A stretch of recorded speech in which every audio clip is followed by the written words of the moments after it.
Hello সবাইকে, সবার কি অবস্থা? চলুন আজকে আপনাদের সবাইকে নিয়ে যাব সুনামগঞ্জ ট্যুরে। শীতের শুরুতে ট্যুর প্ল্যান না করলেও শীতের শেষে কিন্তু আমরা একটা ট্যুর প্ল্যান করি কলেজ থেকে সবাই। সেদিন ছিল 25শে ফেব্রুয়ারি, সকালবেলা 8টার দিকে আমরা রওনা দেই সুনামগঞ্জের উদ্দেশ্যে। আমাদের ট্যুর ডেস্টিনেশন ছিল শিমুলবাগান এবং নীলাদ্রি লেক। সিলেটের মানুষের কাছে এটা খুবই পরিচিত জায়গা, তাছাড়া সিলেটের বাইরের মানুষও এই জায়গায় ঘুরতে আসে প্রতি বছর। আমরা সবাই জানি সুনামগঞ্জ হচ্ছে হাওড় এলাকা। আর পার্সোনাল এক্সপিরিয়েন্স থেকে একটা কথা বলি, আপনি বাসে যান, ট্রেনে যান, কখনো বোর ফিল করবেন না, কারণ এত সুন্দর দৃশ্য দেখে দেখে আপনি পুরো রাস্তাটা যাবেন। আমরা যেহেতু সবাই মিলে একটা ট্যুরে গিয়েছিলাম, তাই গাড়িতেই আমরা অনেক মজা করেছি। বিভিন্ন ধরনের ফান অ্যাক্টিভিটিস, গান, নাচ এগুলো তো ছিলই। সকাল 8টায় আমাদের বাস ছাড়ে কলেজের সামনে থেকে, আর আমরা সুনামগঞ্জ মেইন টাউনে গিয়ে পৌঁছাই 10:30টায়। রাস্তায় আমরা সকালের ব্রেকফাস্টও করে নিই, কারণ আমাদের ট্যুর প্ল্যানে এটা ইনক্লুডেড ছিল। সুনামগঞ্জ শহর থেকে আরো প্রায় 1.5 থেকে 2 ঘন্টার মতো জার্নি করে আমাদের যেতে হয়েছিল তাহিরপুরে।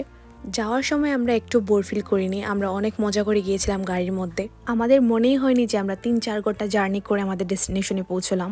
আর আমরা সবাই অনেক এক্সাইটেড ছিলাম যে শিমুলবাগান, নীলাদ্রি লেক দেখার জন্য। এটা হচ্ছে সুনামগঞ্জের পানসি রেস্টুরেন্ট, যেখান থেকে আমরা দুপুরের লাঞ্চ প্যাক করে নিয়ে যাই। এত দূর থেকে এত সকাল খাবার আনা পসিবল ছিল না, সেজন্য আমরা এখান থেকে নেওয়ার ডিসিশনটা নিই। আগের দিনে ওইখানে খাবার অর্ডার দেওয়া ছিল।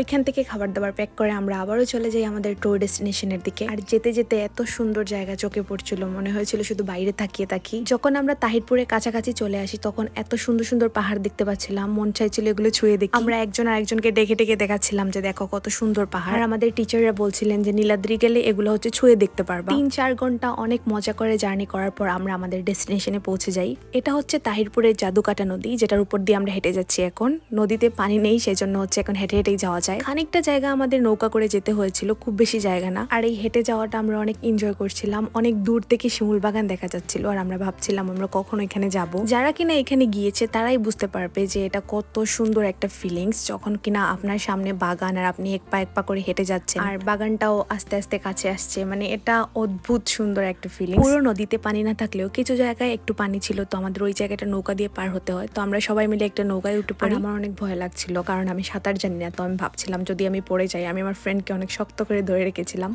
আর ও আমাকে বলছিল এখানে হাঁটু সমান পানি, তুই পড়লেও মরবি না, চিন্তা করিস না। নৌকা থেকে নামার পর বাগানটা আরো কাছে মনে হয়েছে। মাত্র 5 মিনিট আমরা হাঁটার পর পৌঁছে গেলাম আমাদের সেই কাঙ্ক্ষিত ডেস্টিনেশন শিমুলবাগান। স্টুডেন্ট হওয়ার কারণে আমাদের ওইখানে ঢুকতে কোনো এন্ট্রি ফি দিতে হয়নি। জায়গাটা আসলেই অনেক সুন্দর, যতটা না ভিডিওতে ভালো লাগে তার থেকে খালি চোখে দেখলে আরো বেশি ভালো লাগে। শীতের একদম শেষের দিকে যাওয়ার কারণে বাগানের ফুলগুলো সব আস্তে আস্তে ঝরে যাচ্ছিল, কিন্তু এমন একটা সময় এসে যে আমরা এই ফুলের দেখা পেয়েছি, সেটাই অনেক। জায়গাটার সৌন্দর্য সম্পর্কে যত বলবো ততই কম হবে। এখানে আপনারা বিভিন্ন ধরনের অ্যাক্টিভিটিস করতে পারবেন, যেমন এখানে ঘোড়া আছে। আপনারা চাইলে ঘোড়ার পিঠে বসে পুরো বাগানটা ঘুরে দেখতে পারবেন। 2 ঘন্টার মতো বাগানে ঘোরাঘুরি শেষে ওইখানে আমরা খাওয়া দাওয়া করে নিই। তারপর আমরা চলে যাই আমাদের নেক্সট ডেস্টিনেশন, যেটা কিনা হচ্ছে নীলাদ্রি লেক। আমরা শিমুলবাগানের সামনে থেকে 4টা অটো বুক করে নিই, কারণ অটো ছাড়া এখানে যাওয়া যাবে না, একমাত্র বাইক আর অটোই যায়। রাস্তাগুলো খুবই সরু, আঁকাবাঁকা এবং ভাঙা, চাইলেও বাস নিয়ে ওইখানে যাওয়া পসিবল না। যতই ভাঙা রাস্তা হোক না কেন, আমরা এই টমটমের মধ্যেই বসে অনেক মজা করছিলাম সবাই মিলে। এটা একটা আনফরগেটেবল ডে আমাদের লাইফে। আর আরেকটা কথা না বললেই নয়, আমাদের গ্রুপের প্রত্যেকটা মেম্বার খুবই সেন্সিবল। ওরা যে এত রেসপন্সিবল, আসলে ট্যুরে না গেলে কখনোই সেটা বুঝতে পারতাম না। ফাইনালি আমরা চলে আসলাম আমাদের নেক্সট ডেস্টিনেশন নীলাদ্রি লেক। জায়গাটা এত সুন্দর যে বাসায় প্রকাশ করার মতো না। চারিদিকে পাহাড় আর মাঝখানে ছোট্ট একটা লেক, দেখতে খুবই সুন্দর লাগছিল। এসব জায়গার সৌন্দর্য আসলে বলে এক্সপ্লেন করার মতো না। আপনারা যতক্ষণ না পর্যন্ত সামনাসামনি গিয়ে এই জায়গাটা দেখে আসছেন, এই জায়গার সৌন্দর্য উপভোগ করে আসছেন, আপনারা কখনোই বুঝতে পারবেন না। লেকটা ঘুরে দেখার জন্য আমরা একটা নৌকা ভাড়া করি। পানিতে আমার অনেক ভয়, সেজন্য আমি উঠতে চাইনি, কিন্তু তারপরে ভাবলাম আর যদি কখনো এখানে না আসি, আর পরে গেলে তো আমার রেসপন্সিবল ফ্রেন্ডরা আছে, ওরাই আমাকে তুলে নিবে। যতই মনের ভিতরে ভয় থাকে না কেন, নীলাদ্রি লেকে গেলে অবশ্যই নৌকা ভাড়া করে পুরো নীলাদ্রি লেকটা ঘুরে দেখা উচিত। এই পাশ থেকে পাহাড়টা আরো কাছ থেকে দেখা যায়, অসম্ভব সুন্দর একটা ভিউ এখান থেকে। এত কষ্ট করে আসাটা সার্থক। জায়গাটা দেখার পর আপনার কোনো কষ্টই মনে থাকবে না। বিকাল 5টার মতো আমরা ওইখানে স্টে করি, তারপর সবাই আমরা টাটা বাই বাই করে চলে আসি। আমাদের কারোই আসতে মন চাচ্ছিল না, স্যার সবাইকে ডেকে ডেকে নিয়ে আসছে যে সবাই আসো, আমাদের তাড়াতাড়ি বাসায় ফিরতে হবে। সবাই মিলে যখন চলে আসছিলাম, তখন বারবার পিছন ফিরে তাকাচ্ছিলাম যে এত সুন্দর একটা জায়গা আর কখনো আসা হবে কিনা। আবার আমার কিছু ফ্রেন্ড তো এটাও বলছিল যে এখানে ওরা বিয়ে করে নিবে, যাতে ওরা বারবার এই জায়গায় আসতে পারে।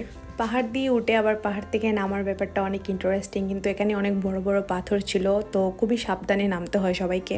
নীলাদ্রিতে যেতে হলে কিন্তু এরকম ভাঙা রাস্তা দিয়ে যেতে হবে, তো সবাইকে এই মাইন্ডসেটটা নিয়ে আসতে হবে যে ভাঙা রাস্তা দিয়ে যাব। সবচেয়ে মজার ব্যাপার হচ্ছে ছোট ছোট বাচ্চারা যখন রাস্তায় খেলা করে বা মহিলারা থাকে, ওরা কি সুন্দর করে হাই করছিল, আমরাও হাত নাড়াতে নাড়াতে আসছিলাম। যতটুক জায়গা যেভাবে গিয়েছিলাম আবার সেই একইভাবে আমাদের আবার ব্যাক করতে হয়। তারপর আমরা আবার সিলেটের উদ্দেশ্যে রওনা দেই। আর গাড়িতে আমরা সবাই অনেক মজা করি, অনেক ধরনের অ্যাক্টিভিটিস করি। এক কথায় আনন্দে ভরপুর একটা ট্যুর ছিল। এই দিনটা সারা জীবন মনে রাখার মতো দিন আমাদের সবার জীবনে। This was the best tour in my life. আসার সময় মনে হচ্ছিল রাস্তা শেষ হচ্ছে না, I think because of our tiredness. মোটামুটি 4 ঘন্টার মতো জার্নি করার পর আমরা আবার ব্যাক করি সিলেটে। তো এই ছিল আমাদের সুনামগঞ্জ ট্যুরের ভিডিও। সবাই ভালো থাকবেন, টাটা।